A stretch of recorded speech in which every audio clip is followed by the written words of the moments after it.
Hello, இன்றைக்கி நம்ம நவதானிய அடையை பற்றி நம்ம இப்போ பார்க்கலாம். எப்படி செய்கிறதுன்னு பார்க்கலாம். அதுக்கு நான் கொஞ்சம் எல்லாம் ஒரு கைப்பிடி தான் போட்டிருக்கேன். பட்டாணி ஒரு கைப்பிடி போட்டிருக்கேன், பச்சை பட்டாணி.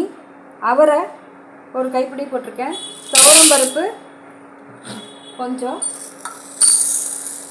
கடலைப்பருப்பு கொஞ்சம்,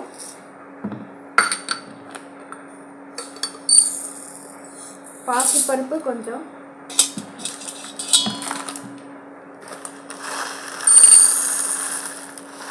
பச்சை பயிறு கொஞ்சம், கருப்பு சுண்டல் கடலை கொஞ்சம், எல்லாமே நம்ம இதை போட்டுட்டு இதில் ஒரு கப் அளவு, அதாவது இந்த டம்ளரில் 2 கப் அரிசி போட்டால் போதும்.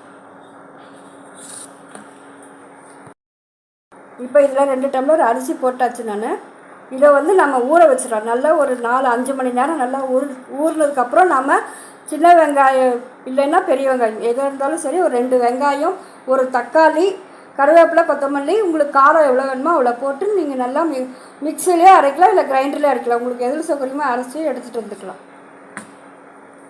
இது நவதானிய அடை ரெடி ஆகிடும். இதனால நம்ம இப்போ மிக்ஸ் பண்ணி விட்டுட்டு தண்ணி ஊற்றி ஊற வச்சிடலாம். பாருங்கள், இப்போ மிக்சியில் இதை நான் அரைச்சி எடுத்துகிட்டு வந்துட்டேன். இது அரைக்கும்போது உங்களுக்கு தேவையான அளவு உப்பு போட்டு அரைச்சி எடுத்துக்கோங்க.